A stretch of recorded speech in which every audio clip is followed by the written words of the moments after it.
നല്ല ഒരു due diligence നിങ്ങൾ ഇതിൽ ചെയ്യണം. നിങ്ങൾക്കൊരു പ്രോപ്പർട്ടി കിട്ടിക്കഴിഞ്ഞാൽ ഗിൽസ് പറയുന്നത് പോലെ ശ്രദ്ധിച്ച് വാങ്ങണം. How do you ensure that ഈ ഒരു പ്രോപ്പർട്ടി നിങ്ങൾക്ക് കേപ്പബിൾ നിങ്ങൾക്ക് നിങ്ങളുടെ പ്രോപ്പർട്ടി പോർട്ട്ഫോളിയോയിൽ എത്തുന്ന ഒരു കാര്യമാണെന്ന് എങ്ങനെ നിങ്ങൾ നോക്കും? വളരെ പഴയ 50-100 വർഷം പഴക്കമുള്ളൊരു പ്രോപ്പർട്ടി എടുത്ത് തലയിൽ വെക്കേണ്ട കാര്യമില്ല. കാരണം നിങ്ങൾക്ക് അടുത്ത 10-20 വർഷത്തേക്ക് ഹോൾഡ് ചെയ്യേണ്ട പ്രോപ്പർട്ടിയാണ്. എന്തെങ്കിലും ഇതിനകത്ത് മെയിൻ്റനൻസ് റിക്വയർമെൻറ്റ് വന്നു കഴിഞ്ഞാൽ നിങ്ങൾ തന്നെയാണ് റെസ്പോൺസിബിൾ ഇത് ചെയ്യാൻ വേണ്ടി. സെല്ലർക്ക് വേണ്ട സാധനം നിങ്ങൾ കൊടുത്തു കഴിഞ്ഞ് കഴിഞ്ഞാൽ നിങ്ങൾക്ക് വേണ്ട സാധനം സെല്ലർ നിങ്ങൾക്ക് തരും.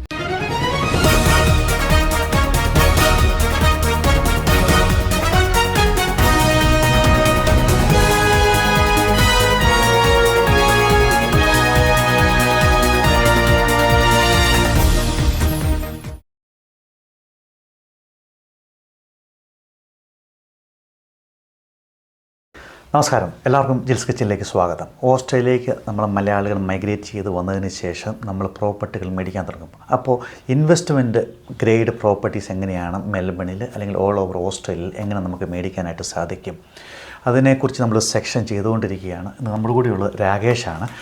രാകേഷുമായിട്ടാണ് നമ്മൾ ഈ സെക്ഷനുകളെല്ലാം ചെയ്തുകൊണ്ടിരിക്കുന്നത്. അപ്പോൾ ഇതിനു മുമ്പ് 2 വീഡിയോസ് നമ്മൾ ചെയ്തിട്ടുണ്ട്. ഇൻവെസ്റ്റ്മെൻറ്റ് ഗ്രേഡ് പ്രോപ്പർട്ടീസ് എങ്ങനെയാണ് നമ്മൾ ഓസ്ട്രേലിയ മേടിക്കുന്നതിനെക്കുറിച്ച്. രാകേഷ് മെയിനായിട്ട് എടുത്തിരിക്കുന്ന ഒരു മിഷനും അദ്ദേഹം ചെയ്തുകൊണ്ടിരിക്കുന്നതും 100 മലയാളി ഫാമിലിക്ക് എങ്ങനെ 10 കൊല്ലം കൊണ്ട് ഫിനാൻഷ്യൽ ഇൻഡിപെൻഡൻ്റ് ആകാം, ഒരു ഏർലി റിട്ടയർമെൻറ്റ് ചെയ്യാനായിട്ട് സാധിക്കും. അതിനായിട്ട് രാകേഷ് പ്രോപ്പർട്ടി ഇൻവെസ്റ്റ്മെൻറ്റിലൂടെ എങ്ങനെയാണ് അവരെ ഹെൽപ്പ് ചെയ്യുന്നത്. അതേപോലെ തന്നെ അതിനായിട്ടൊരു ഗ്രൂപ്പ് ഉണ്ടാക്കിയിട്ട് ഫേസ്ബുക്ക് ഗ്രൂപ്പ് അദ്ദേഹത്തിനുണ്ട്. അദ്ദേഹം അതിനെക്കുറിച്ച് എഡ്യൂക്കേഷനുകൾ റൺ ചെയ്യുന്നുണ്ട്. അപ്പം ഇതിന് മുമ്പത്തെ 2 വീഡിയോയുടെ ലിങ്ക് നമ്മളിത് കൊടുക്കുന്നതാണ്. അപ്പം നിങ്ങൾക്ക് താല്പര്യമുണ്ടെങ്കിൽ തീർച്ചയായിട്ടും ഇത് കയറി കാണണം. വളരെ എഡ്യൂക്കേഷണലാണ്, വളരെ അധികമായിട്ട് നമ്മളെ ഹെൽപ്പ് ചെയ്യും. അപ്പം രാകേഷേ, എന്തുണ്ട് വിശേഷം? സുഖം ആണല്ലേ? സമ്മറായിട്ട് മഴയാണോ? സമ്മറായല്ലേ? ഇതിന് ഈ വീഡിയോ പുറത്ത് പറയുമ്പോഴേക്കും ഇത് വിൻ്റർ ആവോ? പക്ഷേ സമ്മറിൽ നല്ലതാണ്, കാണാനൊക്കെ നല്ല ഭംഗി തന്നെയാണ്, കാലാവസ്ഥ നല്ലതാണ്. കഴിഞ്ഞ ദിവസം ഞങ്ങൾ പുറത്ത് പോയിട്ടുണ്ടായിരുന്നു. അപ്പോൾ പോയപ്പോൾ കറക്റ്റ് ആ ദിവസം മാത്രം ഞങ്ങൾ പോയത് മിനിങ്ങാന്ന് അടിപൊളി കാലാവസ്ഥ. ഇന്നലെ ആയപ്പോഴത്തേക്കും മഴ തുടങ്ങി. പക്ഷേ മഴയും അടിപൊളിയായിരുന്നു. വണ്ടിക്കകത്തിരിക്കുന്ന പുറത്ത് മുഴുവൻ മഴ. നല്ലതല്ല, ഇപ്പം നമ്മൾ ബോർ അടിക്കത്തില്ലല്ലോ, ഒരേ വെതർ ഇങ്ങനെ പിന്നെയും കണ്ടുകൊണ്ട്. പിന്നെ അതെല്ലാം നമ്മൾ മെൽബണിലേക്ക് വന്നതാണ്. അപ്പോൾ നമ്മൾ വീട് മേടിക്കുമ്പോൾ എങ്ങനെ നെഗോഷിയേറ്റ് ചെയ്യണം? അതെ. അപ്പോൾ ഇതിൽ തുടക്കത്തിൽ ഞാനൊന്ന് പെട്ടെന്ന് ഇൻട്രൊഡ്യൂസ് ചെയ്ത് സ്റ്റാർട്ട് ചെയ്യാം. അപ്പോൾ ഞാൻ ഐ രജിസ്റ്റേർഡ് ബയേഴ്സ് അഡ്വക്കേറ്റ്. എൻ്റെ കമ്പനിയുടെ പേര് കോസ്റ്റ് ലൈൻ അസെറ്റ്സ്. ഞാൻ ഒരു കഴിഞ്ഞ 15 വർഷമായിട്ട് കോർപ്പറേറ്റിൽ ഒരു പ്രൊക്യൂർമെൻറ്റ് അഡ്വൈസറായിട്ട് ANZ, KPMG പോലെയുള്ള ബിഗ് കമ്പനീസിൽ അഡ്വൈസറായിട്ട് വർക്ക് ചെയ്ത ആളാണ്. So I help people by residential investment properties, help you invest in the right areas at the right time, paying the right price. അതാണ് എൻ്റെ ബിസിനസ്. ഇതിലത് നമ്മൾ മുമ്പത്തെ വീഡിയോസിൽ വി ഓൾറെഡി ഡിസ്കസ്ഡ് അബൌട്ട് എങ്ങനെ നിങ്ങൾക്കൊരു സ്ട്രാറ്റജി സെറ്റ് ചെയ്യാമെന്നും എങ്ങനെ ഒരു ലൊക്കേഷൻ ഐഡൻറ്റിഫൈ ചെയ്യാമെന്നും നമ്മൾ ഒരു ഓഫ് മാർക്കറ്റ് പ്രോപ്പർട്ടി എങ്ങനെ ഐഡൻറ്റിഫൈ ചെയ്യാമെന്ന് വരെ ഡിസ്കസ് ചെയ്തു. അപ്പോൾ ഇതിൽ നിങ്ങൾ ശ്രദ്ധിക്കേണ്ട ഒരു കാര്യം, നേരത്തെ പറഞ്ഞതുപോലെ വളരെ നല്ല ഒരു ഡ്യൂ ഡെലിജൻസ് നിങ്ങൾ ഇതിൽ ചെയ്യണം. നിങ്ങൾക്കൊരു പ്രോപ്പർട്ടി കിട്ടിക്കഴിഞ്ഞാൽ ഗിൽസ് പറയുന്നത് പോലെ ശ്രദ്ധിച്ച് വാങ്ങണം. അപ്പോൾ ഈ ശ്രദ്ധ എന്ന് പറഞ്ഞൊരു സാധനം വളരെ വൈഡായിട്ടൊരു ടേമാണ്. നമുക്കിതിനെ ഡിഫൈൻ ചെയ്യാം. എങ്ങനെയാണ് നിങ്ങൾ, how do you ensure that ഈ ഒരു പ്രോപ്പർട്ടി നിങ്ങൾക്ക് കേപ്പബിൾ നിങ്ങൾക്ക് നിങ്ങളുടെ പ്രോപ്പർട്ടി പോർട്ട്ഫോളിയോയിൽ എത്തുന്ന ഒരു കാര്യമാണെന്ന് എങ്ങനെ നിങ്ങൾ നോക്കും? അതിനകത്ത് നമ്പർ 1 നിങ്ങൾ നോക്കേണ്ട സാധനം തന്നെ ഈ പ്രോപ്പർട്ടിക്ക് എത്ര റെൻറ്റ് കിട്ടും. ഈ റെൻ്റൽ ഈൽഡ് നിങ്ങൾ ആദ്യം ഐഡൻറ്റിഫൈ ചെയ്ത സ്ട്രാറ്റജിയുടെ ഉള്ളിലുള്ളതാണോ? റെൻ്റൽ ഈൽഡ് ഇല്ലാത്ത പ്രോപ്പർട്ടീസ് ആണെങ്കിൽ അത് എത്ര നല്ല പ്രോപ്പർട്ടീസും ആയിക്കോട്ടെ, അത് അവോയ്ഡ് ചെയ്തേക്ക്. കാരണം നിങ്ങൾക്കിത് ലോങ് ടേം ഹോൾഡ് ചെയ്യേണ്ടതാണ്. അപ്പോൾ നിങ്ങളുടെ ഫാമിലി ബഡ്ജറ്റ് വളരെ കംഫർട്ടബിളായി ഇത് ഹോൾഡ് ചെയ്യാൻ പറ്റണം. ഇതുപോലെ തന്നെ നിങ്ങൾ ആ ഒരു പ്രോപ്പർട്ടി ഐഡൻറ്റിഫൈ ചെയ്ത് അത് എത്ര വർഷം പഴക്കമുള്ള പ്രോപ്പർട്ടീസാണ്. ഒരു പുതിയ ബ്രാൻഡ് ന്യൂ പ്രോപ്പർട്ടിയിൽ വാങ്ങേണ്ട കാര്യമില്ല. കാരണം നിങ്ങൾ അങ്ങനെ ഒരു പ്രോപ്പർട്ടി വാങ്ങുമ്പോൾ നിങ്ങൾ കൊടുക്കുന്ന കാശെല്ലാം അത് ആ ഒരു ബിൽഡിങ്ങിലോട്ട് അല്ലെങ്കിൽ ആ ഒരു പുതിയ ബിൽഡിംഗ് കൺസ്ട്രക്ട് ചെയ്ത് ആ കോസ്റ്റിലോട്ടായിരിക്കും ഈ കാശ് പോകുന്നത്. വളരെ ചെറിയൊരു എമൗണ്ടേ ലാൻഡിലോട്ട് പോവുള്ളൂ. So rather ensure that you buy an established house. At the same time വളരെ പഴയ 50-100 വർഷം പഴക്കമുള്ളൊരു പ്രോപ്പർട്ടി എടുത്ത് തലയിൽ വെക്കേണ്ട കാര്യമില്ല. കാരണം നിങ്ങൾക്ക് അടുത്ത 10-20 വർഷത്തേക്ക് ഹോൾഡ് ചെയ്യേണ്ട പ്രോപ്പർട്ടിയാണ്. എന്തെങ്കിലും ഇതിനകത്ത് മെയിൻ്റനൻസ് റിക്വയർമെൻറ്റ് വന്നു കഴിഞ്ഞാൽ നിങ്ങൾ തന്നെയാണ് റെസ്പോൺസിബിൾ ഇത് ചെയ്യാൻ വേണ്ടി. അപ്പോൾ age of the property is the second thing. അതുപോലെ തന്നെ ഈ ഒരു പ്രോപ്പർട്ടിയുടെ ലൊക്കേഷൻ, ഹൗസിംഗ് കമ്മീഷൻസ് അല്ലെങ്കിൽ എന്താ പറയുക ക്രൈം റേറ്റ് ഒക്കെ ഉള്ള അല്ലെങ്കിൽ ബാഡ് സ്ട്രീറ്റ്സ് എന്ന് നമ്മൾ പറയുന്ന ഏരിയാസ് എല്ലാം കംപ്ലീറ്റ്ലി അവോയ്ഡ് ചെയ്യുക. കാരണം നിങ്ങളുടെ പ്രോപ്പർട്ടീസിൽ നിങ്ങൾക്ക് വേണ്ടത് നല്ല ടെനൻസ് അവിടെ താമസിക്കണം, നല്ല ക്വാളിറ്റി ടെനൻസ് അവിടെ താമസിക്കണം, എങ്കിലേ അവർ നിങ്ങളുടെ പ്രോപ്പർട്ടി നല്ല രീതിയിൽ നോക്കുകയുള്ളൂ. നിങ്ങളത് വിൽക്കാൻ നേരത്തും നല്ല ആൾക്കാർ വന്നിട്ട്, ഒന്നുകിൽ നല്ല ഓണർ ഒക്യുപ്പയർ വന്നിട്ട് ആ വീട് വാങ്ങണം, അല്ലെങ്കിൽ ഈ പറഞ്ഞ ഇൻവെസ്റ്റേഴ്സ് നോക്കാൻ നേരത്തും അവർ ഇതേ കാര്യങ്ങൾ നോക്കിയിട്ടായിരിക്കും വീട് വാങ്ങുക. പിന്നെ നിങ്ങൾക്ക് ശ്രദ്ധിക്കാവുന്നത് ബിസി ആയിട്ടുള്ള സ്ട്രീറ്റുകളും കാര്യങ്ങളും അവോയ്ഡ് ചെയ്യുക. ഞാൻ എല്ലാവരും ചെയ്യുന്ന ഒരു തെറ്റായിട്ട് ഞാൻ കാണുന്ന ഒരു സാധനമാണ് നിങ്ങൾ ഹൈവേയുടെ അടുത്ത് വീട് വാങ്ങുക. ഇത് ഇവിടെ തൊട്ടടുത്ത് ഹൈവേ അല്ലേ, പെട്ടെന്ന് ആക്സസ് ഉണ്ടല്ലോ. ഇത് നമ്മുടെ നാട്ടിൽ ഇപ്പോൾ നമ്മൾ കേരളത്തിൽ ഒരു വീട് വാങ്ങുമ്പോൾ നമ്മൾ അതൊക്കെ ഒരു പോസിറ്റീവായിട്ട് കണ്ടുകൊണ്ടിരുന്ന ഒരു സാധനമാണ്. അൺഫോർച്ചുനേറ്റ്ലി ഇവിടുത്തെ കൾച്ചറിൽ അങ്ങനെ ഒരു ബിസി സ്ട്രീറ്റിൽ താമസിക്കാൻ പൊതുവെ ആൾക്കാർക്ക് ഇഷ്ടമല്ല. ആൾക്കാർക്ക് റെസിഡൻഷ്യൽ അല്ലെങ്കിൽ ക്വയറ്റ് ആയിട്ടുള്ള സ്ട്രീറ്റുകളിൽ താമസിക്കാനാണ് ഇഷ്ടം. അപ്പോൾ അതുകൊണ്ട് തന്നെ നിങ്ങൾ ഇൻവെസ്റ്റ് ചെയ്യുമ്പോഴും എപ്പോഴും think about your exit plan. നിങ്ങൾ എക്സിറ്റ് ചെയ്യാൻ നേരത്തെ ഈ വീട് വാങ്ങാൻ വരുന്ന ആൾ അല്ലെങ്കിൽ സെല്ലിംഗ് ഏജന്റ് വന്നിട്ട് പറയും നിങ്ങളുടെ വീട് ഇവിടെ ഈ പറഞ്ഞ ഒരു ബിസി സ്ട്രീറ്റിലാണ്, നിങ്ങൾ വിചാരിക്കുന്ന കാശ് ഇതിന് കിട്ടില്ല എന്നുള്ളത്. അപ്പോൾ വാങ്ങാൻ നേരത്തെ അതെല്ലാം അവോയ്ഡ് ചെയ്ത് നല്ല റെസിഡൻഷ്യൽ ഫ്രണ്ട്ലി ആയിട്ടുള്ള ക്വയറ്റ് സ്ട്രീറ്റ്സിൽ ഒരു നല്ല സ്കൂളുകളുടെ മുമ്പിൽ വാങ്ങാതിരിക്കുക. എല്ലാവരും വിചാരിക്കും സ്കൂളുണ്ടല്ലോ മുന്നിൽ വാങ്ങാമെന്ന്. പക്ഷെ think about the traffic noise or എന്താ പറയുക the parking struggle that people have to go through രാവിലെയും വൈകിട്ടും 2 നേരം. അപ്പോൾ ഇങ്ങനത്തെ സാധനങ്ങളെല്ലാം അവോയ്ഡ് ചെയ്ത് ഒരു നല്ല സ്ട്രീറ്റിൽ വാങ്ങാം. പിന്നെ ഇതിപ്പോൾ ഇങ്ങനെ പറയാൻ പോയി കഴിഞ്ഞ് കഴിഞ്ഞാൽ ഇപ്പം ഞങ്ങളുടെ പ്രാക്ടീസിൽ ബിസിനസ് പ്രാക്ടീസിൽ we have 33 due diligence points that we go through. ഇതെല്ലാം ഓക്കെ ആണെങ്കിൽ, അതുപോലെ ബുഷ് ഫയർ അല്ലെങ്കിൽ ഫ്ലഡ് അല്ലെങ്കിൽ ഒരു റെയിൽവേ ലൈൻസ്, ഇലക്ട്രിക് പോസ്റ്റുകൾ, ഇതെല്ലാം നമ്മളെ സംബന്ധിച്ചിടത്തോളം റെഡ് ഫ്ലാഗ്സുകളാണ്. നിങ്ങൾ വാങ്ങാൻ നേരത്തെ ഇതൊന്നും ആരും നിങ്ങൾക്ക് പറഞ്ഞു തരില്ല, സെല്ലിംഗ് ഏജന്റ് ഇതൊന്നും നിങ്ങൾക്ക് പറഞ്ഞു തരില്ല. പക്ഷേ നിങ്ങൾ വിൽക്കാൻ നേരത്ത് ആയിരിക്കും നിങ്ങൾ ഇതെല്ലാം ഫേസ് ചെയ്യാൻ പോകുന്നത്. അപ്പോൾ ഈ റെഡ് ഫ്ലാഗ്സുകളെല്ലാം നമ്മൾ വാങ്ങുന്ന സമയത്ത് തന്നെ അവോയ്ഡ് ചെയ്യും. അപ്പോൾ ഇതൊരു വളരെ ഡീറ്റെയിൽഡ് ആയിട്ടുള്ള ഒരു ലിസ്റ്റാണ്. പക്ഷേ അത്യാവശ്യം നിങ്ങൾ ശ്രദ്ധിച്ച് വാങ്ങിക്കഴിഞ്ഞ് കഴിഞ്ഞാൽ ഈ ഒരു റിസ്കുകളെല്ലാം നിങ്ങൾക്ക് അവോയ്ഡ് ചെയ്യാം. നല്ലൊരു ഇൻവെസ്റ്റ്മെന്റ് ഗ്രേഡ് പ്രോപ്പർട്ടി തന്നെ നിങ്ങൾക്ക് സെലക്ട് ചെയ്യാം. പിന്നീട് അപ്പോൾ നിങ്ങൾക്കിപ്പോൾ ഒരു ഓഫ് മാർക്കറ്റ് പ്രോപ്പർട്ടി ഐഡൻറ്റിഫൈ ചെയ്തു. ഇനി ഇത് നിങ്ങൾ ഓഫർ കൊടുക്കണ്ടേ? അപ്പോൾ ഈ പ്രോപ്പർട്ടിയുടെ വാല്യൂ നിങ്ങൾ എങ്ങനെയാണ് നിശ്ചയിക്കുക? അപ്പോൾ ഈ ഒരു പ്രോപ്പർട്ടിയുടെ വാല്യൂ ഏജന്റ് പറയുന്ന വിലയല്ല ഈ പ്രോപ്പർട്ടിയുടെ വാല്യൂ. അത് നിങ്ങളായിട്ട് ഐഡൻറ്റിഫൈ ചെയ്യണം. ഒരു പ്രോപ്പർട്ടി കണ്ടു കഴിഞ്ഞ് കഴിഞ്ഞാൽ അതിൻ്റെ മാർക്കറ്റ് വാല്യൂ എന്താണെന്നുള്ളത്, അപ്പം നമ്മുടെ ബിസിനസ് പ്രാക്ടീസിൽ we have something called CMA, it's called comparative market average. നമ്മളൊരു ഡീറ്റെയിൽഡ് അനാലിസിസ് നടത്തി കഴിഞ്ഞ് കഴിഞ്ഞാൽ നമുക്കറിയാം ഒരു പ്രോപ്പർട്ടിയുടെ വാല്യൂ എത്രയാണെന്നുള്ളത്. ആ വാല്യൂവിനെ ബേസ് ചെയ്തിട്ടാണ് പിന്നെ നമ്മൾ നെഗോഷിയേറ്റ് ചെയ്യുക.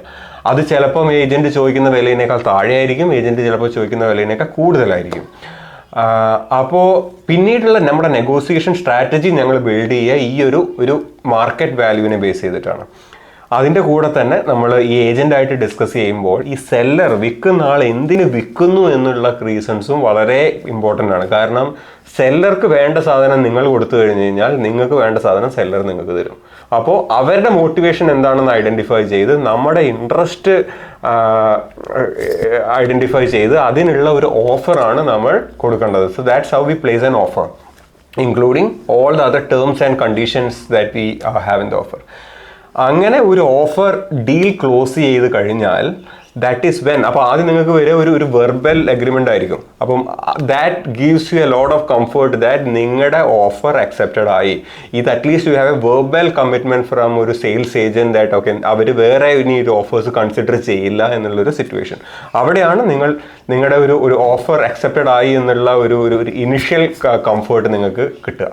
അപ്പോൾ നമ്മളൊരു ഓഫർ അക്സെപ്റ്റ് ആകുന്നതിന് മുമ്പ് നമ്മളിതിനകത്ത് ഈ ഒരു പ്രീ അപ്രൂവൽ ലെറ്ററൊക്കെ എന്ന് മാത്രം ഇമ്പോർട്ടൻ്റ് ആണ് ഒരു ബാങ്കിൽ നിന്ന് ലോൺ കിട്ടുന്നതിനെ കുറിച്ചുള്ളത്. അതെ, അത് വളരെ ഇമ്പോർട്ടൻ്റ് ആണ്. വളരെ ഇമ്പോർട്ടൻ്റ് ആണ്. നിങ്ങൾ എപ്പോഴും ഒരു ഓഫർ ഇടാൻ നേരത്ത് പ്രീ അപ്രൂവൽസ് ഉണ്ടാവണം. കാരണം നിങ്ങൾ ഓഫർ ഇട്ട് കഴിയുമ്പോൾ നിങ്ങൾക്ക് പൊതുവേ നിങ്ങളൊരു കണ്ടീഷണൽ ഓഫേഴ്സാണ് നിങ്ങൾ പ്ലേസ് ചെയ്യുക. അപ്പോൾ നിങ്ങൾക്ക് പൊതുവേ ഒരു 7 ദിവസം അല്ലെങ്കിൽ 14 ദിവസം വരെ ഒരു ടൈം ഉണ്ടാവും where you can get all the approvals for your mortgages. അപ്പോൾ ആ ഒരു 14 ദിവസത്തിനുള്ള അപ്രൂവൽ കിട്ടണമെന്നുണ്ടെങ്കിൽ you need to ensure at least you have your pre approval in place. So that എന്താ പറയുക, നിങ്ങൾ വേറെ റിസ്കുകളിലോട്ട് എടുത്തിട്ട് ചെയ്യുന്നില്ല, അല്ലെങ്കിൽ you are not wasting time. നിങ്ങൾ പോയിട്ട് പിന്നെ ഫിനാൻസ് കിട്ടാതിരുന്നു കഴിഞ്ഞ് കഴിഞ്ഞാൽ you are then wasting every one's time, right? So better get a pre-approval in place and then you be comfortable in your offer. ഇപ്പോൾ നമ്മൾ ഇതിന് മുമ്പത്തെ പ്രാവശ്യം പറഞ്ഞു നമ്മൾ ഇപ്പോൾ ഓഫർ അക്സെപ്റ്റ് ചെയ്തു, അതിനുശേഷം നമ്മൾ പിന്നെയും പല പല കാര്യങ്ങളുണ്ട്, ബിൽഡിംഗ് ആൻഡ് പെറ്റ്സ്, സോളിസിറ്റർ, പിന്നെ മാനേജ്മെന്റ്, അവരൊക്കെ നമുക്ക് എങ്ങനെ എൻഗേജ് ചെയ്യാനായിട്ട് സാധിക്കും, അവരെങ്ങനെ കോൺടാക്ട് ചെയ്യാനായിട്ട് സാധിക്കും? അതെ. അപ്പോൾ ഇതിനകത്ത് നിങ്ങൾക്ക് ഇതിനകത്ത് നമ്മുടെ ഒരു ക്രിട്ടിക്കൽ ഹെൽപ്പ് ഉള്ള ഒരാളാണ് ബിൽഡ് ആൻഡ് പെസ്റ്റ് ഇൻസ്പെക്ടർ എന്ന് പറഞ്ഞു കഴിഞ്ഞാൽ. നമ്മൾ എത്രയൊക്കെ പോയി നോക്കി ഇൻസ്പെക്ട് ചെയ്താലും നിങ്ങൾക്ക് ചില കാര്യങ്ങളൊന്നും ആ വീട്ടിൻ്റെ ഉള്ളിലെ കാര്യങ്ങൾ കാണാൻ പറ്റില്ല. അപ്പോൾ ആദ്യം നിങ്ങൾ ചെയ്യേണ്ടത്, നിങ്ങളുടെ ഓഫർ അക്സെപ്റ്റ് ആയി കഴിഞ്ഞ് കഴിഞ്ഞാൽ ഇമ്മീഡിയറ്റ്ലി ഒരു ബിൽഡ് ആൻഡ് പെസ്റ്റ് ഇൻസ്പെക്ടറെ കൊണ്ട് ഈ വീട് തറോലി ഇൻസ്പെക്ട് ചെയ്യിപ്പിക്കുക. അയാളുടെ റിപ്പോർട്ട് ക്ലിയർ ആയിട്ട് വായിക്കുക, മനസ്സിലാക്കുക. എന്നിട്ട് we also discuss this back again with the build and pest inspector. അവരുടെ ഒരു 1 അവറിൻ്റെ ഒരു ഡീറ്റെയിൽഡ് സമ്മറി നമ്മൾ അവരുടെ കൂടെ ഫോണിൽ സംസാരിക്കും. നിങ്ങൾ ഇന്ന കാര്യങ്ങളൊക്കെ എഴുതിയിട്ടുണ്ടല്ലോ, എന്താണ്, what do you think has gone wrong, ഇത് നമുക്ക് ഫിക്സ് ചെയ്യാൻ പറ്റുമോ, ഇതൊരു ക്രിട്ടിക്കൽ ഇഷ്യൂ ആണോ, അത് അവരുടെ ഡിസ്കഷനിലൂടെ മനസ്സിലാക്കി. അപ്പോൾ അത് കഴിയുമ്പോൾ നമുക്ക് വളരെ ക്ലിയർ ആയിട്ട് ഇന്ന പണികൾ ഈ വീടിന് ആവശ്യമുണ്ട്, അല്ലെങ്കിൽ ഈ വീടിന് ഒരു സ്ട്രക്ചറൽ ഡാമേജ് ഉണ്ട്, ഇത് ഹൈ റിസ്ക് ഇൻവെസ്റ്റ്മെന്റ് പ്രോപ്പർട്ടിയാണ്, ഇത് നമുക്ക് വേണ്ട, ഇതുപോലെയുള്ള തീരുമാനങ്ങൾ എടുക്കാൻ ഈ ഒരു ബിൽഡ് ആൻഡ് പെസ്റ്റ് ഇൻസ്പെക്ഷൻ റിപ്പോർട്ടുകൾ സഹായിക്കും. അതുപോലെ തന്നെ ഒരു പ്രോപ്പർട്ടി മാനേജർ, നമ്മൾ പ്രോപ്പർട്ടി മാനേജേഴ്സിനെ കുറിച്ച് പറഞ്ഞിട്ടുണ്ടായിരുന്നു മുമ്പ്. അപ്പോൾ ഈ പ്രോപ്പർട്ടി മാനേജേഴ്സ് എന്ന് പറഞ്ഞു കഴിഞ്ഞാൽ ആ ലൊക്കാലിറ്റിയിൽ വളരെ നന്നായി ആ സ്ട്രീറ്റ്സും നിങ്ങളുടെ അപ്പുറത്തെ വീടുകളൊക്കെ മാനേജ് ചെയ്യുന്ന ഒരു പ്രോപ്പർട്ടി മാനേജർ ആയിരിക്കും.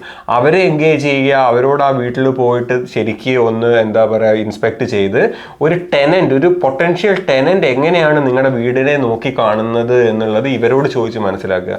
എത്ര റെന്റ് അവർ തരും, നമ്മൾ ഈ റെന്റാണ് അസ്യൂം ചെയ്തത്, ഇത് കിട്ടുമോ, അതല്ല എന്നുണ്ടെങ്കിൽ എന്തൊക്കെ വർക്കുകൾ വേണം ഇതിന് റെന്റിന് കൊടുക്കാൻ വേണ്ടിയിട്ട്. ഫോർ എക്സാമ്പിൾ വിക്ടോറിയയിൽ ഒരുപാട് റെഗുലേഷൻസും കംപ്ലയൻസ് റിക്വയർമെന്റ്സും ഉണ്ട്. ഇതൊക്കെ മീറ്റ് ചെയ്യാൻ വേണ്ടിയിട്ട് ഞാൻ എത്ര സ്പെൻഡ് ചെയ്യണം. അപ്പോൾ ആ ഒരു ക്ലിയർ ഐഡിയ നിങ്ങൾ പ്രോപ്പർട്ടി മാനേജേഴ്സിനോട് ചോദിച്ച് മനസ്സിലാക്കുക. പിന്നീട് ലാസ്റ്റ്ലി വേണ്ടത് ഒരു കൺവെയൻസർ. നിങ്ങൾ കോൺട്രാക്ട് സൈൻ ചെയ്യുന്നതിന് തൊട്ട് മുമ്പ് എൻഗേജ് ചെയ്യേണ്ട ആളാണ് ഈ കൺവെയൻസർ. ഈ കൺവെയൻസർ നിങ്ങളുടെ കോൺട്രാക്ട് ഡോക്യുമെന്റ് വായിച്ചതിന് ശേഷം അവരുടെ ഫീഡ്ബാക്ക് അല്ലെങ്കിൽ അവർ ഓക്കെ പറഞ്ഞതിന് ശേഷം മാത്രമേ ഞങ്ങളുടെ ഒരു ക്ലയൻറ്റിനോട് ഇത് സൈൻ ചെയ്യാൻ പറയുള്ളൂ. കാരണം they are qualified to do that job. അതിനുശേഷം ബാക്കിയുള്ള കോൺട്രാക്ടിങ് പ്രോസസ്സുകൾ കംപ്ലീറ്റ് അവർ ഹാൻഡിൽ ചെയ്യും. എന്തൊക്കെ കോൺട്രാക്ടിങ് ഡോക്യുമെന്റ്സിൽ അവർക്ക് എന്തൊക്കെ ഫീഡ്ബാക്ക് ഉണ്ടോ അവർ ഡിസ്കസ് ചെയ്യും. നിങ്ങളുടെ അടുത്ത് നിന്ന് ഇൻപുട്സ് വേണ്ടി വരും, അല്ലെങ്കിൽ അവർ ഡയറക്ട്ലി പോയിട്ട് സെല്ലേഴ്സിൻ്റെ കൺവെൻസറായിട്ട് ഡിസ്കസ് ചെയ്യും. So think about them as നിങ്ങളുടെ ഒരു ലീഗൽ ടീം മെമ്പർ ആണ് ഈ ഒരു കോൺട്രാക്ട് എക്സിക്യൂഷൻ പ്രോസസ്സിൽ. അപ്പോൾ നിങ്ങളുടെ ഇൻട്രസ്റ്റുകൾ പ്രൊട്ടക്ട് ചെയ്യാൻ വേണ്ടി നിങ്ങൾ പേ ചെയ്ത് നിങ്ങളുടെ കൂടെ നിർത്തുന്ന ഒരാളാണ് ഒരു കൺവെൻസർ. പ്രോപ്പർട്ടി മാനേജ്മെന്റ് ഏൽപ്പിക്കുമല്ലോ സംഭവം, പ്രോപ്പർട്ടി മാനേജ്. അപ്പോൾ അവർക്ക് പലർക്കും പല റേറ്റുകളാണ്, പല ഫീസുകളാണ്, പല റണ്ണിങ് കോസ്റ്റുകൾ പലതാണ്. അപ്പോൾ അവർ പറയുന്ന ഫീസുമായിട്ട് നമ്മൾ അത് കേട്ട് അതേപോലെ തന്നെ പോകേണ്ട കാര്യമുണ്ടോ, അതോ നമുക്ക് അവരോട് നെഗോഷിയേറ്റ് ചെയ്യാനായിട്ട് സാധിക്കുമോ? തീർച്ചയായിട്ടും 100% every single deal that you do everything are negotiable. അപ്പോൾ പ്രോപ്പർട്ടി മാനേജേഴ്സിൻ്റെ കാര്യം പറയുമ്പോൾ നിങ്ങൾ ഒരു 2-3 പ്രോപ്പർട്ടി മാനേജേഴ്സിനെ ഇവാലുവേറ്റ് ചെയ്യാൻ ശ്രമിക്കുക. അപ്പോൾ ഇതിൽ ശ്രദ്ധിക്കേണ്ട കാര്യങ്ങൾ, ആ ഒരു ഏരിയയിൽ ഇവർ എത്ര പ്രോപ്പർട്ടീസ് മാനേജ് ചെയ്യുന്നുണ്ട്. 10 പ്രോപ്പർട്ടീസ് മാനേജ് ചെയ്യുന്ന ആളാണോ, അതല്ല 500 പ്രോപ്പർട്ടീസ് മാനേജ് ചെയ്യുന്ന ആളാണോ. ഇവരുടെ നോർമൽ ടേൺ അറൗണ്ട് ടൈം എത്രയാണ്. ഒരു പ്രോപ്പർട്ടി മാർക്കറ്റിൽ ഇട്ട് കഴിഞ്ഞാൽ ഇവർ റെന്റിന് ആളെ കണ്ടുപിടിക്കാൻ എത്ര ടൈം അവർ പൊതുവെ എടുക്കും. അവരോട് ഇവരുടെ മുമ്പ് ചെയ്ത എന്തെങ്കിലും ഒരു ഇൻസ്പെക്ഷൻ റിപ്പോർട്ട് ഷെയർ ചെയ്യാൻ പറയാം. അപ്പോൾ അവരുടെ ആ റിപ്പോർട്ടിൽ നിന്ന് നിങ്ങൾക്ക് മനസ്സിലാവും ഇവർ എത്രത്തോളം ഡീറ്റെയിൽഡ് ആണ് ഇവരുടെ ഇൻസ്പെക്ഷൻ എന്നുള്ളത്. ഇവരോട് സംസാരിക്കുമ്പോൾ നിങ്ങൾക്ക് are you able to connect, നിങ്ങൾക്ക് are you able to communicate with this property manager on a regular basis. കാരണം എന്ത് പ്രശ്നത്തിനും നിങ്ങൾക്ക് വിളിക്കാൻ ഇനിയിപ്പോൾ ഈ ഒരു പ്രോപ്പർട്ടി മാനേജർ ഉണ്ടാവുള്ളൂ. അപ്പോൾ അവരായിട്ടുള്ള connection and relationship is very important. അപ്പോൾ നിങ്ങളായിട്ട് കണക്ട് ചെയ്യുന്ന, നിങ്ങളായിട്ട് കമ്മ്യൂണിക്കേറ്റ് ചെയ്യുന്ന ഒരു പ്രോപ്പർട്ടി മാനേജറോടെ വർക്ക് ചെയ്യുക. ഈ ഒരു പെർസെൻറ്റേജ് റേറ്റ്സ് എന്ന് പറഞ്ഞു കഴിഞ്ഞാൽ it could vary anywhere between let's ഒരു 5.5% to 9-10% ഓഫ് യുവർ റെൻ്റൽ. അപ്പോൾ നിങ്ങൾക്ക് നെഗോഷിയേറ്റ് ചെയ്യാം. 1-2% ഇവരെല്ലാം നെഗോസിയേഷൻസിന് അവർ ഓപ്പൺ ആകും. പക്ഷേ finally it is not about the percentage point that you should make the decision with. That should be on all the other parameters. നിങ്ങൾക്ക് വേണ്ട നല്ലൊരു പ്രോപ്പർട്ടി മാനേജറെ എൻഗേജ് ചെയ്യുക. അതിന് വേണ്ടിയിട്ട് ഒരു ശതമാനം ഓഫ് ദ റെൻറ്റ്, നിങ്ങൾ ഒരു $600 വീക്ക്ലി കിട്ടുന്നതെന്നുണ്ടെങ്കിൽ അതിൻ്റെ 1% എന്ന് പറഞ്ഞു കഴിഞ്ഞാൽ $6 കുറിച്ചാണ് നമ്മൾ സംസാരിക്കുന്നത് ആഴ്ചയിൽ. ആ ഒരു $6 വേണ്ടിയിട്ട് നിങ്ങളൊരു പ്രോപ്പർട്ടി മാനേജറെ വേണ്ടാന്ന് വെക്കരുത്. അപ്പോൾ നമ്മൾ അതേപോലെ തന്നെയാണ് നമ്മുടെ കൺവെൻസറും. അതെ, അപ്പോൾ കൺവെൻസർ നമ്മൾ ചൂസ് ചെയ്യുമ്പോൾ കൺവെൻസ് ആണോ സൊളിസിറ്റർ ആണോ ആരെയാണോ കൂടുതലും പ്രിഫറബിൾ ചെയ്യണ്ടേ? അപ്പോൾ ഇതിനകത്ത് ഈ കൺവെൻസർ ആൻഡ് സോളിസിറ്റർ അഗൈൻ വളരെ ലീഗലി ഇവർ തമ്മിലുള്ള ഡിഫറൻസിയേഷൻ എന്താണെന്ന് എനിക്ക് വളരെ ക്ലിയർ ആയിട്ട് അറിയില്ല. But for your property investment requirements you can either use a solicitor or a conveyancer. This is more from അവരുടെ എഡ്യൂക്കേഷണൽ റിക്വയർമെന്റ്സിൽ നിന്നും അല്ലെങ്കിൽ അവരുടെ ക്വാളിഫിക്കേഷൻ റിക്വയർമെന്റ്സിൽ നിന്നും വരുന്ന രണ്ട് ഡിഫറൻസിയേഷൻ ആണത്. But for property investment guideline contract requirements you can do with both solicitor or conveyancer. As long as അവർ ഈ എല്ലാ സ്റ്റേറ്റിലും നിങ്ങൾ വാങ്ങുന്ന സ്റ്റേറ്റിൽ അവർ എലിജിബിൾ ആണ്, അവർ എന്താ പറയുക അവർക്ക് ക്വാളിഫൈഡ് ആണ് കൺവെൻസിങ് ചെയ്യാനെന്നുണ്ടെങ്കിൽ ദേ ആർ ഗുഡ്. അവരോട് സംസാരിക്കാൻ നേരത്തെ എഗെയിൻ അണ്ടർസ്റ്റാൻഡ് ദ പ്രോസസ്. അവർ do they give you a free എന്താ പറയുക ഇനിഷ്യൽ ലൈക്ക് എ സമ്മറി അല്ലെങ്കിൽ ഒരു ഇനിഷ്യൽ റിവ്യൂ അവർ തരുമോ? കാരണം നിങ്ങൾക്ക് ഒരു പെട്ടെന്നൊരു പ്രോപ്പർട്ടി നോക്കാൻ നേരത്ത് യു വാണ്ട് ടു സീ അവർ നിങ്ങൾക്കൊരു ഇനിഷ്യൽ ക്വിക്ക് ഓവർവ്യൂ വേണ്ടി വരും. അവിടെ വല്ല ഈസ്മെന്റ്സും കാര്യങ്ങളും ഉണ്ടോ, അവിടെ വല്ല കൊമനൻസും കാര്യങ്ങളും ഉണ്ടോ, അല്ലെങ്കിൽ എന്തെങ്കിലും റെഡ് ഫ്ലാഗ്സുകൾ ആ കോൺട്രാക്റ്റിൽ എഴുതിയിട്ടുണ്ടോ rather than the normal states എന്താ പറയുക റിക്വയർമെന്റ്സും കാര്യങ്ങളൊക്കെ. അപ്പോൾ അത് ഇവർ ചെയ്യാൻ റെഡി ആവുക എന്ന് പറയുന്നത് ഒരു പ്ലസ് പോയിന്റ് തന്നെയാണ്. അപ്പോൾ നിങ്ങൾക്ക് എന്താ പറയുക ലൈക്ക് പെട്ടെന്ന് നിങ്ങൾക്ക് ചോദിക്കാം ഇത് ഓക്കെ ആണോ എന്നുള്ളത്. പിന്നീട് അവരുടെ പ്രോസസ്സ് അവരിത് സമ്മറൈസ് ചെയ്ത് നിങ്ങളുടെ കൂടെ ഡിസ്കസ് ചെയ്യുമോ, ഒരു ഫോൺ കോളിൽ ഡിസ്കസ് ചെയ്യുമോ, ഇമെയിൽ അല്ലാതെ are they more open towards phone discussions and etcetera. നിങ്ങളെ അവരുടെ ബാക്ക്ഗ്രൗണ്ട് സെർച്ച് ചെക്ക് ചെയ്യുക. അതായത് അഗെയിൻ ഗൂഗിൾ റിവ്യൂസ്, അവർ എത്ര വർഷമായിട്ട് ബിസിനസ്സിൽ ഓപ്പറേറ്റിംഗ് ആണ്, അവരുടെ ക്ലയൻറ്റിൻ്റെ reviews possibly again read through that. അതെല്ലാം ഓക്കെ ആണെന്നുണ്ടെങ്കിൽ generally it shouldn't go wrong.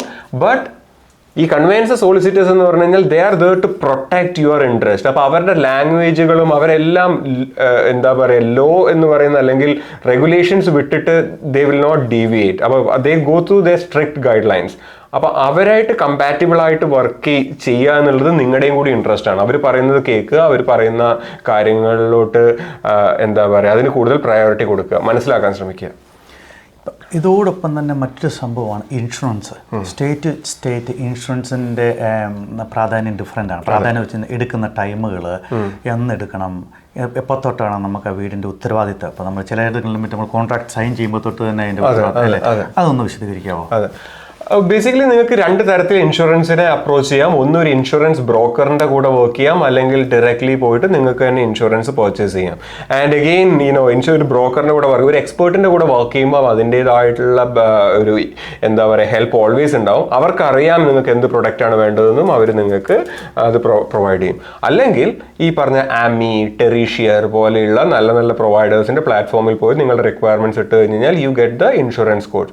എപ്പോഴും ഈ പറഞ്ഞ ഒരു building and landlord insurance എടുക്കാൻ ശ്രമിക്കുക. So that anything happens to your property due to the mismanagement of tenants, അവർ റെന്റ് കൊടുത്തില്ല അങ്ങനെയൊക്കെയുള്ള സിറ്റുവേഷൻ ഉണ്ടെന്നുണ്ടെങ്കിൽ ഈ landlord insurance would protect. അപ്പോൾ ബിൽഡിംഗ് മാത്രമല്ല ഒരു ലാൻഡ് ലോഡ് ഇൻഷുറൻസും കൂടി എടുക്കാൻ ശ്രമിക്കുക. The cost could vary. For example ഇപ്പോൾ ഒരു ക്യൂൻസ്ലാൻഡിൽ ഒരു കൂടുതൽ ഫ്ലഡ് പ്രോൺ ആയിട്ടുള്ള ഏരിയാസിലെ ഒരു ഇൻഷുറൻസ് ആണെങ്കിൽ it would be more than ഇപ്പം ഒരു നോൺ ഫ്ലഡ് ആയിട്ടുള്ള ഏരിയാസ്. അപ്പോൾ ആ ഏരിയയുടെ risk is always important to the cost of your insurance. Ideally വിക്ടോറിയയിൽ നിങ്ങൾക്ക് ഒരു $1,500 ഇൻഷുറൻസ് കിട്ടും. പക്ഷേ ക്യൂൻസ്ലാൻഡ് ആണെങ്കിൽ it would cost you about $3,000 അപ്പോൾ അത് എപ്പോഴും വീട് വാങ്ങാൻ നേരത്തെ ആ വീടിൻ്റെ ഇൻഷുറൻസ് ചെക്ക് ചെയ്യുന്നത് വളരെ നന്നായിരിക്കും. അത് വലിയ ഹൈ ഒരു $5,000-6,000 ഇൻഷുറൻസ് കണ്ടു കഴിഞ്ഞ് കഴിഞ്ഞാൽ നിങ്ങൾക്ക് അപ്പോൾ തീരുമാനിക്കാം അതിന് എന്തോ റെഡ് ഫ്ലാഗ് ഉണ്ട് ആ ഏരിയയ്ക്ക് വേണ്ടിയിട്ട്. അതുകൊണ്ടാണ് ആ ഇൻഷുറൻസ് അത്ര ഹൈ ആയി പോയത്. ഇപ്പോൾ നമ്മൾ പ്രോപ്പർട്ടി മേടിച്ച് പ്രോപ്പർട്ടിയെല്ലാം സ്മൂത്തായിട്ട് റൺ ചെയ്യാൻ തുടങ്ങിയതിന് ശേഷം അടുത്ത സ്റ്റെപ്പ് എന്താണ് നമ്മൾ ചെയ്യേണ്ടത്? അപ്പോൾ നിങ്ങളുടെ പ്രോപ്പർട്ടി നിങ്ങൾ വാങ്ങി, അതിനുശേഷം നിങ്ങളുടെ ഓഫർ കോൺട്രാക്ട് റിവ്യൂ എല്ലാം കഴിഞ്ഞ് അൺകണ്ടീഷണലായി നിങ്ങൾക്ക് you will have A settlement period. ആ സെറ്റിൽമെൻറ്റ് പീരീഡ് വെയിറ്റ് ചെയ്ത് ഒരു പ്രീ സെറ്റിൽമെൻറ്റ് ഇൻസ്പെക്ഷനൊക്കെ നടത്തി നിങ്ങൾ ആദ്യം കണ്ട അതേ പ്രോപ്പർട്ടി തന്നെയാണ് നിങ്ങൾക്ക് കിട്ടുന്നതെന്ന് ഉറപ്പ് വരുത്തി നിങ്ങൾ ആ ഒരു സെറ്റിൽമെൻറ്റ് ഡേറ്റിൽ ഈ ഒരു കംപ്ലീറ്റ് ട്രാൻസ്ഫർ നടക്കുക. ആ സെറ്റിൽമെൻറ്റ് കഴിഞ്ഞ് കഴിഞ്ഞാൽ നിങ്ങളുടെ പ്രിഫേർഡ് ആയിട്ടുള്ള ഒരു പ്രോപ്പർട്ടി മാനേജറിലോട്ട്, so that's what we do, we hand it over to a property management team who will then take care of your properties. ഇത് കഴിഞ്ഞ് കഴിഞ്ഞാൽ പിന്നെ ആകെ നിങ്ങൾക്ക് ചെയ്യേണ്ടത്, അതായത് നമ്മുടെ ബിസിനസ് സൈഡിൽ നിന്ന് what we do is every 3 to 6 months we review the performance of the property. നമ്മൾ നേരത്തെ പറഞ്ഞതുപോലെ ഇപ്പോൾ നമ്മളൊരു 10%, 12% ഒക്കെ ഗ്രോത്ത് കണ്ടുകൊണ്ടായിരിക്കും നമ്മൾ ഇൻവെസ്റ്റ് ചെയ്യുന്നത്. ഇപ്പം എൻ്റെ അടുത്തും ആരുടെ അടുത്തും ഒരു മാജിക് വാൻഡും കാര്യങ്ങളൊന്നുമില്ല. നമ്മൾ പറയുന്നത് ഒന്ന്, പക്ഷേ ആക്ച്വൽ മാർക്കറ്റിൽ നടക്കുന്നത് നമ്മൾ മോണിറ്റർ ചെയ്താൽ മാത്രമേ നമുക്ക് വളരെ ക്ലിയർ ആയിട്ടുള്ള ഒരു പിക്ചർ കിട്ടുള്ളൂ. So every 3 to 6 months we evaluate the performance of the property and see how much is it tracking with respect to our predictions and our forecast. And whenever you are, ഈ market growth എന്ന് പറഞ്ഞു കഴിഞ്ഞാൽ you are building equity during the time. ആ 6 മാസം കൊണ്ട് ചിലപ്പോൾ നിങ്ങൾ $60,000-70,000 ഒക്കെ ഇക്വിറ്റി ഉണ്ടാക്കി കാണും. ആ ഇക്വിറ്റി അസസ് ചെയ്തുകൊണ്ട് we will also see are you now ready for your next investment property. ചിലപ്പം ഒരു 8 മാസമായിരിക്കാം, 9 മാസമായിരിക്കാം ടൈം ലൈൻ. 9 മാസം കഴിഞ്ഞ് കഴിഞ്ഞാൽ അവിടുന്ന് ആ ഇക്വിറ്റി റിലീസ് ചെയ്ത് ആ ഇക്വിറ്റി ഉപയോഗിച്ചുകൊണ്ട് അടുത്ത ഇൻവെസ്റ്റ്മെൻറ്റ് പ്രോപ്പർട്ടിയിലോട്ട് നിങ്ങൾ ഇറങ്ങുന്നു. പിന്നെ അപ്പം നിങ്ങളുടെ entire circle is getting repeated. നിങ്ങളുടെ ഓഫ് സെറ്റിലുള്ള അല്ലെങ്കിൽ നിങ്ങളുടെ സേവിങ്സിലുള്ള കാശ് എടുത്ത് പ്രോപ്പർട്ടിയിലോട്ട് ഇടാതെ നിങ്ങളുടെ ഇൻവെസ്റ്റ്മെൻറ്റ് പ്രോപ്പർട്ടി, കാരണം ഇൻവെസ്റ്റ്മെൻറ്റ് പ്രോപ്പർട്ടിയിലാണ് നിങ്ങൾക്ക് എല്ലാവിധ ടാക്സ് ബെനിഫിറ്റ്സുകളും എല്ലാം കിട്ടുന്നത് അതിലാണ്. അവിടെയാണ് നിങ്ങൾ സ്ട്രക്ചേഴ്സ് ക്രിയേറ്റ് ചെയ്യുന്നത്, നിങ്ങൾ എന്താ പറയുക, നിങ്ങളുടെ കാശ് വളരെ എഫിഷ്യൻ്റ് ആയിട്ട് യൂസ് ചെയ്യുന്നത്. അപ്പം സമ്പാദിച്ച ഇൻകം യൂസ് ചെയ്യാതെ ഇതിലെ ഇക്വിറ്റി ഉപയോഗിച്ചുകൊണ്ട് പിന്നെയും നിങ്ങൾ റിപ്പീറ്റഡ് മൾട്ടിപ്പിൾ ഇൻവെസ്റ്റ്മെൻറ്റ് പ്രോപ്പർട്ടീസ് വാങ്ങാൻ സഹായിക്കണമെങ്കിൽ ഈ ഒരു ongoing review of your own portfolio is very much required. അപ്പോൾ രാകേഷ് പറഞ്ഞ പോലെ തന്നെ ഇത് കോമ്പൗണ്ടിങ് വളരെ ഇമ്പോർട്ടൻ്റ് ആണ്. അല്ല, നമ്മൾ ഒരു പ്രോപ്പർട്ടിയോ 2 പ്രോപ്പർട്ടിയോ മേടിച്ചതുകൊണ്ട് നമുക്ക് ഏർലി റിട്ടയർമെൻറ്റ് സാധിക്കില്ല. പൊതുവേ ജനറലി പറയുന്നതാണ്. അതല്ല, ചില ആൾക്കാരും മറ്റുമൊക്കെ പറയാറുണ്ട് അവർക്ക് 1 പ്രോപ്പർട്ടി 2 പ്രോപ്പർട്ടിയേ ഉള്ളൂ, അത് അവർ ഹൈ റെൻ്റൽ ഈൽഡിന് വേണ്ടി ആക്റ്റീവായിട്ട് ഒരു പക്ഷേ കൊടുക്കുന്ന പ്രോപ്പർട്ടീസാണ്. അപ്പോൾ അവർക്ക് അതുകൊണ്ട് ജീവിക്കാനായിട്ട് സാധിക്കും, പാസീവ് ഇൻകമായിട്ട് അതിൻ്റെ റെൻറ്റ് കിട്ടി. പക്ഷേ പലപ്പോഴും ഇവർ പറയുന്നത് നമുക്കത് കൂടുതൽ വേണം. പിന്നെ ഈ പ്രോപ്പർട്ടിയിൽ ഇൻവെസ്റ്റ് ചെയ്യുമ്പോൾ ഈ കോമ്പൗണ്ടിങ് ആണ് വളരെ ഇമ്പോർട്ടൻറ്റ്. കോമ്പൗണ്ടിങ് ചെയ്തില്ലെങ്കിൽ നമുക്ക് തീർച്ചയായിട്ടും അതിൻ്റെ ഒരു ബെനിഫിറ്റ് കിട്ടില്ല. അപ്പോൾ നമുക്ക് ചെയ്യാൻ സാധിക്കില്ലെങ്കിൽ ഇപ്പോൾ നമ്മൾ ഷെയർ മാർക്കറ്റ് അങ്ങനെയുള്ള സ്ഥലങ്ങളിലും മറ്റും ചെയ്യുന്നതാണല്ലോ, കാരണം അവിടെ നമ്മൾ കോമ്പൗണ്ടിങ് തന്നെയാണ് ചെയ്യുന്നത്. അപ്പം ഇത്രയും കാര്യങ്ങളൊക്കെയാണ് നമുക്ക് ഈ സെക്ഷനിൽ പറയാനായിട്ടുള്ളത്. ഇപ്പോൾ ഏകദേശം ഒരു പ്രോപ്പർട്ടി, ഒരു ഇൻവെസ്റ്റ്മെൻറ്റ് ഗ്രേഡ് പ്രോപ്പർട്ടി നമുക്ക് എങ്ങനെ മേടിക്കാം, അതിനെടുക്കുന്ന സ്റ്റെപ്പുകൾ, ഈ സ്റ്റെപ്പുകൾ നമ്മൾ ഫോളോ ചെയ്യുവാണെങ്കിൽ നമുക്ക് തെറ്റുകൾ മാക്സിമം മിനിമൈസ് ചെയ്യാനായിട്ട് സാധിക്കും. അതുപോലെ തന്നെ നമുക്കൊരു ജനറേഷൻ വെൽത്ത് ക്രിയേറ്റ് ചെയ്യാനായിട്ട് സാധിക്കും. നമുക്ക് നല്ലൊരു കൺട്രി, നമ്മുടെ മക്കൾക്ക് നമ്മൾ പോകുമ്പോഴത്തേക്ക് നല്ലൊരു രാജ്യം അവർ കൊടുക്കാനായിട്ട്, നല്ല സമാധാനവും ഐശ്വര്യവും സമ്പൽ സമൃദ്ധിയുള്ളൊരു നെക്സ്റ്റ് ജനറേഷൻ. അപ്പോൾ അവർക്കും പറയാൻ സാധിക്കും, എൻ്റെ ഗ്രേറ്റ് ഗ്രാൻഡ് ഫാദർ അങ്ങ് മര്യാദരുത്തുന്ന ഒന്നാണ്, അവരിവിടെ വന്ന് ഇത് ക്രിയേറ്റ് ചെയ്തുകൊണ്ട് നമുക്കിപ്പോൾ താമസിക്കാനായിട്ട് സാധിക്കുന്നുണ്ട്. കാരണം they will proud of us and we also will be proud, we will be happy, more happy. We have done something. We are not just selfish people just to do for ourselves, but we do for others also. നമ്മൾ ആരും കുറ്റപ്പെടുത്തുന്നില്ല, പക്ഷേ നമ്മൾ അങ്ങനെയൊക്കെ ചെയ്യുന്ന കാര്യങ്ങൾ വളരെ നന്നായിരിക്കും എന്ന് എനിക്ക് തോന്നുന്നു. തീർച്ചയായിട്ടും രാകേഷിൻ്റെ ഫോൺ നമ്പറും കാര്യങ്ങളെല്ലാം നമ്മൾ കൊടുക്കുന്നതാണ്. രാകേഷ് ബയേഴ്സ് ഏജൻ്റാണ്. അദ്ദേഹം ചെയ്യുന്ന അദ്ദേഹത്തിൻ്റെ സർവീസിന് ഫീസ് ഉണ്ടായിരിക്കും. പക്ഷേ ഇങ്ങനെയുള്ള കാര്യങ്ങളും മറ്റുമൊക്കെ തന്നെയാണ് രാകേഷും ഫോളോ ചെയ്യുന്നത്. പിന്നെ രാകേഷിന് വേറൊരു ടീമുണ്ട്, അവർ ടീമായിട്ടാണ് കാര്യങ്ങളെല്ലാം ചെയ്യുന്നത്. തീർച്ചയായിട്ടും രാകേഷിൻ്റെ സഹായം നിങ്ങൾക്ക് ആവശ്യമുണ്ടെങ്കിൽ വിളിക്കണം. രാകേഷ് തുമ്പാതരം പറഞ്ഞതുപോലെ തന്നെ 30 മിനിറ്റോളം സമയം രാകേഷ് ഒരു ഫ്രീ കൺസൾട്ടേഷൻ കൊടുക്കുന്നതാണ്. നിങ്ങൾക്ക് എന്ത് ഡൗട്ട് ഉണ്ടെങ്കിലും രാകേഷിനെ വിളിക്കാനായിട്ട് സാധിക്കുന്നതാണ്. രാകേഷ് കൊണ്ടുകൂടി ചെയ്തു. Thank you Wills. അപ്പോൾ നിങ്ങൾക്ക് ഈ പറഞ്ഞ പ്രോസസ്സും എല്ലാ കാര്യങ്ങളെല്ലാം മനസ്സിലായി, അല്ലെങ്കിൽ നിങ്ങൾക്ക് കുറച്ചെങ്കിലും ക്ലാരിറ്റി കിട്ടിയെന്ന് വിശ്വസിക്കുന്നു. എന്തെങ്കിലും ഡൗട്ട് ഉണ്ടെങ്കിൽ give me a call. I will be happy to kind of explain any questions that you have. വേറെ കൂടുതൽ ഡൗട്ടും കാര്യങ്ങളും ഉണ്ടെങ്കിൽ നമ്മുടെ ഫേസ്ബുക്ക് കമ്മ്യൂണിറ്റിയിൽ നിങ്ങൾക്ക് അത് ഡിസ്കസ് ചെയ്യാം. ലിങ്കും കാര്യങ്ങളും ഉണ്ടാവും. നിങ്ങൾക്ക് ഒരു ഇൻവെസ്റ്റ്മെൻറ്റ് പ്രോപ്പർട്ടി വാങ്ങണം എന്നുള്ള ആഗ്രഹം മനസ്സിലുണ്ടെങ്കിൽ, നിങ്ങളുടെ ഇൻറ്റൻഷൻസ് അല്ലെങ്കിൽ നിങ്ങളുടെ ഗോൾസ് ക്ലിയർ ആണെന്നുണ്ടെങ്കിൽ, just go ahead and take the step. നമ്മളൊക്കെ ഇപ്പോൾ ഫോർ എക്സാമ്പിൾ എൻ്റെയൊക്കെ ഒരു ബിസിനസ് ഇവിടെ നടക്കുന്നത് നിങ്ങളെ പോലെയുള്ള ആൾക്കാരെ ഹെൽപ്പ് ചെയ്യാൻ വേണ്ടിയിട്ടും ആ ഒരു ആക്ഷൻ എടുക്കാൻ വേണ്ടിയിട്ടും തന്നെയാണ്. അപ്പോൾ ഇതിൽ നമ്മൾ എൻഡ് ടു എൻഡ് നിങ്ങളുടെ ആ ഒരു ജേർണിയിൽ നമ്മൾ ആ സപ്പോർട്ട് തരും. അപ്പോൾ വളരെ ഓപ്പൺ മൈൻഡോട് കൂടി ഇതിനെ അപ്രോച്ച് ചെയ്യുക. ആദ്യം പറഞ്ഞതുപോലെ നിങ്ങൾക്ക് സെൽഫ് എഡ്യൂക്കേറ്റ് ചെയ്ത് ഇതിനുള്ള കംപ്ലീറ്റ് ടൈമും എഡ്യൂക്കേറ്റ് ചെയ്യാനുള്ള ഒരു സ്പേസും നിങ്ങൾക്കുണ്ടെങ്കിൽ യു ക്യാൻ ഡു ഇറ്റ്. പക്ഷേ അതല്ല എന്നുണ്ടെങ്കിൽ be very open towards working with a professional buyers advocate, whether it me or anyone else, right? Do your due diligence, work with the right buyer's advocate and take the next step. Rather than എന്താ പറയുക, നമ്മുടെ ആഗ്രഹങ്ങളെല്ലാം മനസ്സിനുള്ളിൽ മാത്രം ഒതുക്കി വെക്കാതെ thank you for watching. എൻ്റെ എല്ലാവർക്കും നല്ല ദിവസം ആശംസിക്കുന്നു. അതോടൊപ്പം തന്നെ നിങ്ങളെല്ലാവരും ഹോളിഡേയ്സും അടിച്ചു പൊളിക്കുക. Thank U.